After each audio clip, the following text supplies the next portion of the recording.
जितने भी लोग इस हादसे में जाँ बाँग हुए हैं, हमें उनका बेहद अफसोस है और हम उनके रिश्तेदारों के दुख में बराबर के शरीक हैं।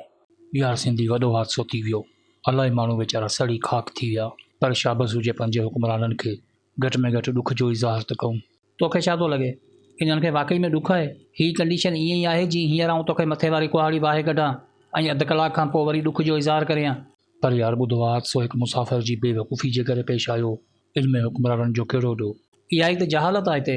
मुल्क जो हर इदारो अवाम ते डिपेंड करे थो। मुल्क जो आइन, मुल्क जो निज़ाम, मुल्क जो इंतिज़ाम, हर शइ अवाम जी सहूलियतनि जे करे ठाही वेंदी आहे। अवाम जी जान ऐं माल जी ज़िम्मेवारी रियासत ते हूंदी आहे। रियासत ते फ़र्ज़ु आहे त हू हर सूरत में पंहिंजी अवाम खे तहफ़ुज़ ॾे, उन जी हिफ़ाज़त करे।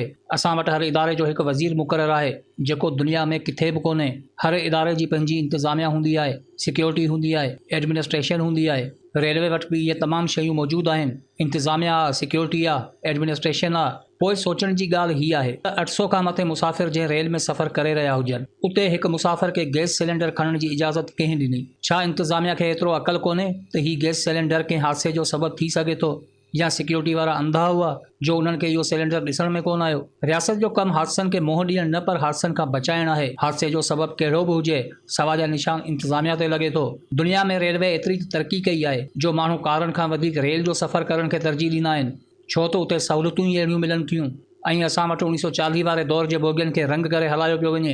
इहो बि सुठो थियो बरे सगीर में अंग्रेज़ आया, न त असांजा माण्हू रेलूं रुगो फिल्मनि में ॾिसनि हा। किराया ईअं वधाईंदा आहिनि ॼण सवाब जो कमु हुजे, ऐं सहूलियतूं ईअं ॾींदा आहिनि ॼण यज़ीद जे ख़ानदान जा हुजनि। हिकु मामूली ग़लती चओ, लापरवाही चओ या बेवकूफ़ी। सवाल हीअ आहे त जंहिं घरनि में लाशनि जा तोहफ़ा विया आहिनि, उन्हनि खे जवाबु केरु ॾींदो? छा रेलवे वज़ीर उन्हनि खे इन ॻाल्हि ते क़ाइल करे सघे थो त अव्हां जे प्यारनि खे लाशनि में तब्दील करण में रेलवे इंतिज़ामिया जो न, पर गैस सिलेंडर जो ॾोह आहे? इन्हनि खे छा आहे, सिर्फ़ु 1 मिंट लॻो टीवी ते चई छॾूं त असांखे ॾुख आहे। अड़े ॾुख छा हूंदो आहे इहो उन्हनि घरनि में अची ॾिसनि जंहिं घरनि में इन्हनि लाश मोकिलिया आहिनि, ऐं ॾुख जो इज़हार करे कंहिंखे था बेवकूफ़ बणाइनि? इन जो ॾुख इन्हनि खे थी नथो सघे। पर जेकॾहिं टके जो बि शर्म हुजे हा त लाशनि खे मज़दाउनि जी जॻह ते एम्बुलेंसनि में मोकिलियनि हा, लाशनि जी ईअं बेहुरमती न कनि हा। मरण वारनि जो ॾोह कहिड़ो हो? छा उन्हनि अवां जी इंतिज़ामिया ते भरवसो करे रेल जो सफ़र कयो? इहो उन्हनि जो ॾोह हो? या उन्हनि जो इहो ॾोह हो जो हू सिंध धरती जा हुआ? अदा पोइ छा कयूं, केॾां वञूं, कंहिंखे दांजूं?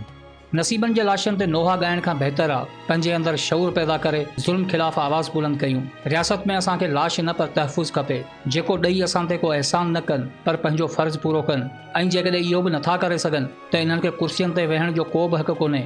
हर अमल जो रद्द अमल हूंदो आहे, हर कहाणी में अंत ईंदो आहे। धारिया सम्झी ज़ुल्म करे तकबर न कयो, छो त वारो पंजनि ते बींदो आहे।